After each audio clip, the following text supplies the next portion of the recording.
Je reviens au premier confinement où en effet on était tous en état de sidération. J'ai des copains qui me disaient « Il n'y a que toi, il n'y a que Mamouze TV que je regarde, hein, parce que sinon les autres, ça file le cafard, les chiffres, les machins. » Alors que là, voilà, tu prends tout à la légère ou à la dérision et forcément, voilà, ça fait souffler.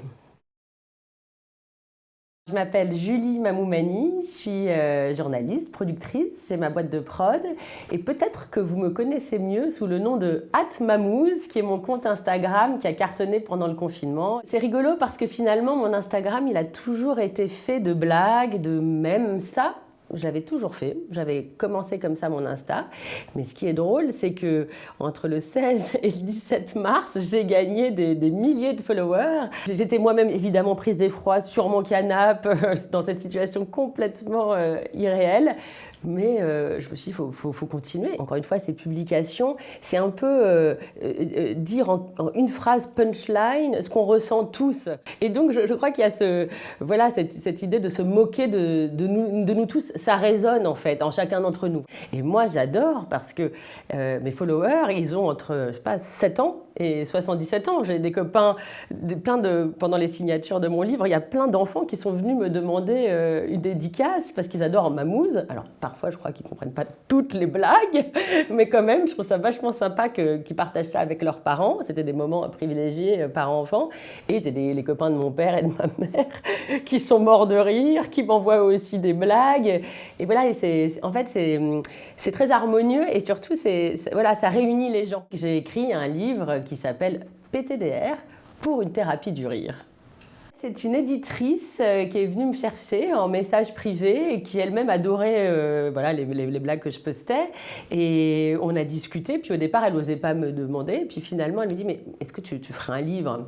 Alors, j'étais assez inquiète, tremblante, mais j'aime beaucoup l'aventure. Alors, je me suis dit « Bon, bah, ok, chiche. » Donc, j'ai commencé à faire toute une enquête. J'ai lu que Freud avait écrit un bouquin sur les traits d'esprit, ce que j'ignorais. Kundera, beaucoup sur l'humour, bien sûr. Bergson, enfin, voilà, donc tout d'un coup, je me suis noyée sous l'information sur le rire et j'en suis pas revenue. Les Grecs utilisaient l'humour comme méthode d'éducation. Enfin, c'était assez génial de travailler. Enfin, en fait, je me suis amusée, quoi. Et je me suis amusée à distiller de l'humour dans tous voilà, les grands chapitres de notre vie. L'humour a toujours fait partie de ma vie. Alors, c'est, je dirais, à la fois culturel.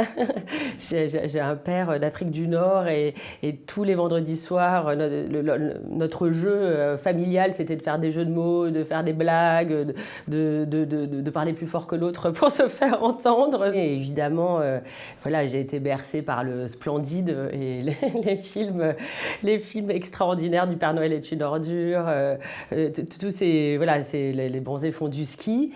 Et pour la petite histoire, en bossant donc pour mon livre, il y a un type génial qui s'appelle Norman Cousin en Amérique, dans les années 60, qui s'est soigné grâce à des films drôles et véridiques. Hein. Il a été soigné, il en a même fait une thérapie lui aussi, et je me suis dit, bah voilà, moi-même quand je m'étais fait larguer, bah, je regardais les films des bronzés en boucle et ça m'a fait du bien. Et voilà, et en fait, c'est ça que je trouve génial avec l'humour, c'est que ça a l'air de rien, mais ça vaut tout, quoi. Je suis visible.